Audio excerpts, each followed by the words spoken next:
Halo geng, apa kabar? Semoga sehat selalu ya. Kecuali kalau baterai otaknya lagi 1% dan nge-lag kayak HP Android jadul pas buka 2 aplikasi, kayak gue sekarang. Pernah nggak sih kalian ngalamin ginian? Bangun tidur aja udah nggak karuan.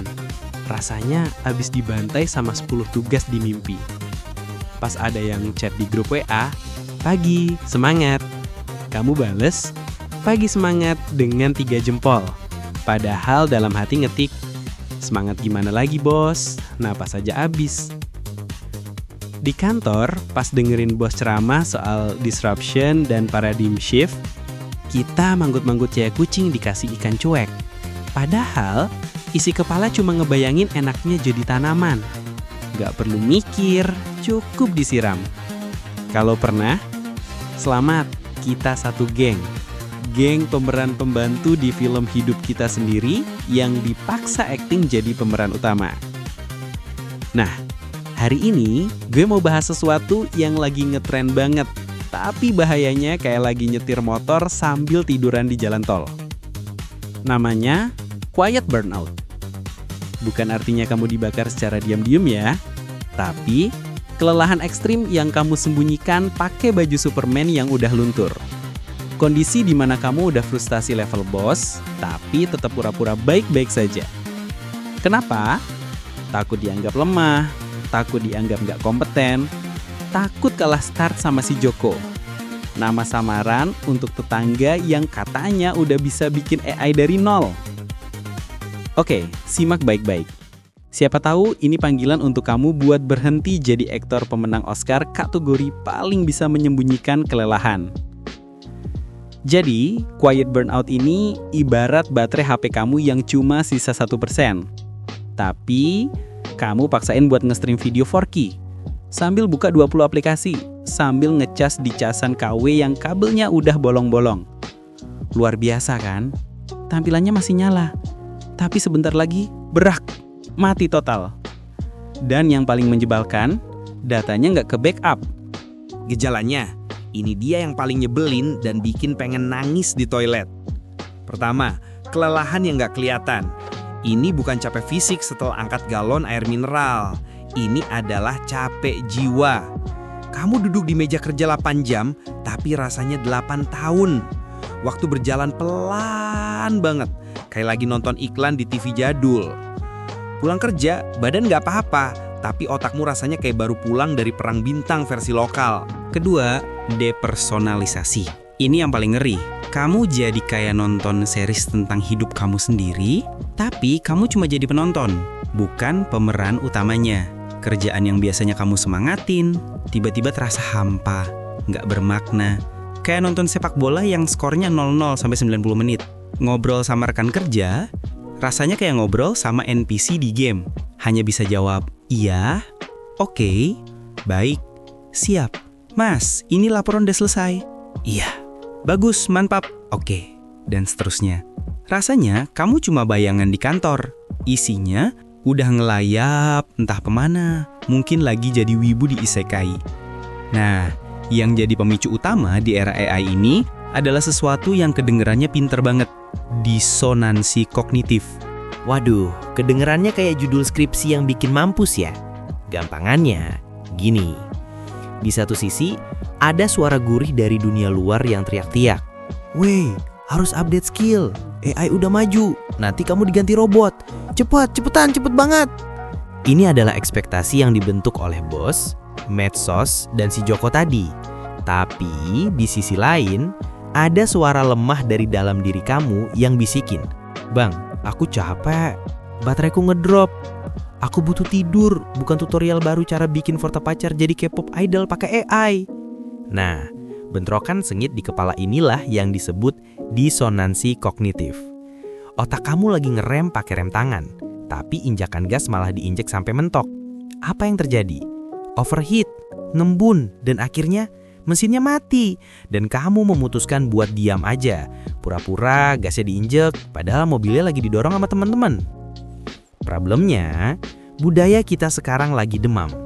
Kita lagi dikepung oleh ilusi berbahaya yang gue sebut ilusi manusia AI sempurna. Ilusi ini bilang ke kita, Kalau kita harus selalu cepat, inovatif, efisien, 24/7 on, dan mampu multitasking sambil ngejagel bola api, ngetik kode, dan nyetir mobil drifter di waktu yang sama. Ditambah lagi, kita harus fasih sama segala macam AI. Harus bisa bikin konten pakai AI, nganalisis data pakai AI, bahkan mungkin gak lama lagi harus ikut lomba fashion bersama AI. Padahal cuy, kita ini manusia. Otak kita punya batas, kapasitas kita nggak sebesar server Google. Tekanan ini bukan soal optimalisasi lagi, ini udah penyiksaan halus yang dibungkus pakai kata produktivitas, growth, dan hustle culture. Dan yang paling parah, tekanan ini bikin otak kita beku. Pernah gak sih, kamu dibukain laptop, pengen kerja, udah siapin kopi sampai 3 gelas, tapi bengong setengah jam. Pikiran blank, layar udah terbuka, jari udah di atas keyboard, tapi nggak bergerak. Padahal di depan mata udah ada ChatGPT, Copilot, segala macam asisten AI yang siap bantu. Tapi malah bingung. Gue harus mulai dari mana ya? AI ngasih 10 ide, mana yang harus gue pilih? Ini tulisan AI atau gua ya? Kok lebih pinter dari gua sih? Nah, itu tandanya otak kamu sedang kehilangan kontrol. Ketergantungan berlebihan pada AI itu melemahkan otot analisis mandiri kita. Kita jadi terbiasa cuma nunggu disuapin sama jawaban.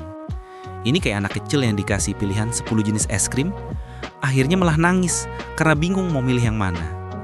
Akhirnya kita milih buat nggak ngapa-ngapain. Stres, frustasi, dan tersesat di labirin pikiran sendiri. Ini yang bikin quiet burnout jadi lingkaran setan. Makin stres, makin ngandelin AI. Makin ngandelin AI, otot-otot makin lemah. Makin lemah, makin stres karena merasa nggak kompeten. Dan apa yang kita lakuin? Diem. Pura-pura baik-baik aja sambil scroll TikTok. Nah, di titik ini, gue mau bilang sesuatu yang penting banget. Gue mau kalian baca bibir gue. Ini bukan salah kamu. Ulangi, ini bukan salah kamu. Quiet burnout ini bukan terjadi karena kamu orangnya males, gak bisa ngatur waktu, atau kurang pandai. Ini adalah produk dari sebuah sistem yang lagi sakit. Sebuah budaya kerja dan sosial yang tidak manusiawi. Budaya yang lebih ngargain performa di atas kesehatan mental. Budaya yang lebih memuja mesin dan lupa kalau di dalam mesin itu ada manusia yang butuh makan, butuh tidur, butuh nonton drakor. Kamu dipaksa buat berlomba dengan sebuah teknologi yang gak punya perasaan, gak butuh tidur, gak punya pacar yang cemburuan. Itu adalah perlombaan yang curang dari awal. Villainnya di film ini bukan kamu, tapi sistemnya. Jadi, hentikan menyalahkan diri sendiri. Kamu sudah berjuang sekuat tenaga. Kamu sudah melakukan yang terbaik di dalam arena gladiator yang gak adil ini. Sekarang, saatnya fokus ke satu-satunya hal yang bisa kita kontrol. Diri kita sendiri. Oke, setelah ngomongin yang berat-berat, sekarang waktunya solusi. Jangan khawatir, ini gak akan serumit bikin SKCP buat nyari kerja. Ini lebih kayak tutorial, cara riset HP yang lemot versi manusia. Solusi 1. Kontrol Z kehidupan. Mulai dengan ngakuin kalau sistem lagi error. Langkah pertama dan paling revolusioner yang bisa kamu lakukan adalah mengakui. Ya, saya capek. Saya butuh bantuan. Saya nggak kuat, bos. Itu bukan tanda kelemahan. Itu adalah tanda keberanian level pahlawan super.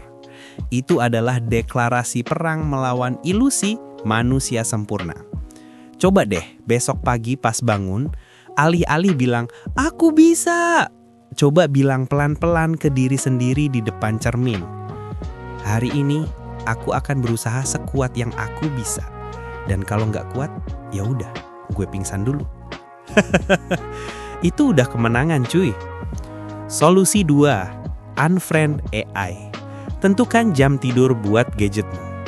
Kamu itu bos, bukan budaknya ChatGPT. Jadi, tentukan batas yang tegas. Buat jam digital sunset. Misalnya, jam 9 malam, semua notifikasi mati, HP di silent mode, ditaruh di ruangan sebelah, jauhin dari kasur. Ngapain? Biar otak kamu punya waktu buat cooling down tanpa diganggu sama notifikasi promo atau chat dari grup keluarga yang isinya forwardan terus. Buat AI Free Day atau AI Free Hour. Di jam-jam tertentu, coba kerja manual, nulis pakai pulpen dan buku, mikir tanpa bantuan search engine. Ini kayak latihan buat ngembaliin otot otak kamu yang tadi udah lemah. Awalnya bakal berat, kayak orang lama olahraga terus langsung angkat beban 50 kilo. Lama-lama bakal terbiasa. Solusi ketiga, decluttering mental. Buang sampah ekspektasi ke tempat sampah galaksi. Ambil sebuah sampah imajinasi. Buang semua ekspektasi nggak realistis ke dalam sana. Ekspektasi kalau kamu harus bisa ngerjain semua hal sendirian, buang. Ekspektasi kalau kamu harus update setiap tren AI yang ada, buang. Ekspektasi kalau kamu harus selalu on dan semangat kayak maskot, buang jauh-jauh. Terima bahwa menjadi manusia itu berarti punya batas, berarti butuh istirahat, berarti kadang-kadang boleh nggak produktif dan cuma mau ngelayap. Itu normal, itu manusiawi. Solusi keempat, deep sleep mode, bukan cuma standby. Ini penting, tidur 8 jam itu bagus, tapi kadang nggak cukup. Yang kamu butuhkan adalah istirahat yang bermakna. Apa itu? Aktivitas yang memutuskan kamu dari dunia digital dan menghubungkan kamu kembali dengan diri kamu yang paling asli. Contoh, jalan kaki di taman tanpa headphone, dengerin suara burung, angin, atau mungkin orang lagi cerai. Mainin alat musik yang udah berdebu di kamarmu. Nalir aja, nggak usah sempurna. Masak tanpa lihat resep di YouTube. Coba-coba aja, kalau gagal ya udah, jadi pelajaran berharga. Gambar, nulis diary, atau apapun yang kreatif dan analog. Bikin puisi cengeng buat mantan, nggak apa-apa. Atau yang paling gampang dan murah, ngelayapan. Duduk di teras, ngopi, ngeliatin orang lalu lalang sambil mikir, ya ampun, kok bisa ya orang itu baju samaan sama gue? Ini adalah cara buat ngereset mental kamu, nge-recharge ulang jiwa kamu yang udah lobet. Jadi, quiet burnout di era AI ini adalah alarm buat kita semua. Bahwa dalam race menuju masa depan yang super canggih, kita jangan sampai lupa buat jadi manusia. Manusia yang boleh capek, boleh bingung, boleh nggak tahu apa-apa. Kesehatan mental kamu itu jauh lebih berharga daripada kemampuan kamu bikin gambar kucing pakai AI. Keberanian kamu buat ngaku capek itu jauh lebih keren daripada kamu yang pura-pura kuat sambil dalam hati nangis. Jadi, mulai hari ini, boleh dong kita beri izin diri kita untuk nggak sempurna. Untuk beristirahat, untuk bilang cukup. Karena di akhirnya, produktivitas yang paling utama adalah produktivitas menjaga diri kita sendiri supaya nggak rusak sebelum waktunya. Terima kasih udah nonton sampai akhir. Semoga video ini bisa jadi teman curhatan kamu di kala suntuk dan bingung mau ngapain. Kalau kalian merasa ini relate banget, jangan malu-malu buat komen di bawah ya. Coba, tulis persentase baterai otak kamu sekarang. Biar kita tahu kita nggak sendirian. Siapa tahu bisa bantu orang lain. Dan seperti biasa, kalau kalian suka video receh tapi penuh makna kayak gini, jangan lupa buat tekan tombol like, subscribe, dan juga tombol loncengnya. Biar kita sama-sama nggak ketinggalan info buat jadi manusia yang lebih sehat di tengah gilanya dunia. See you in the next video. Stay safe, stay sane, dan jangan lupa istirahat. Bye!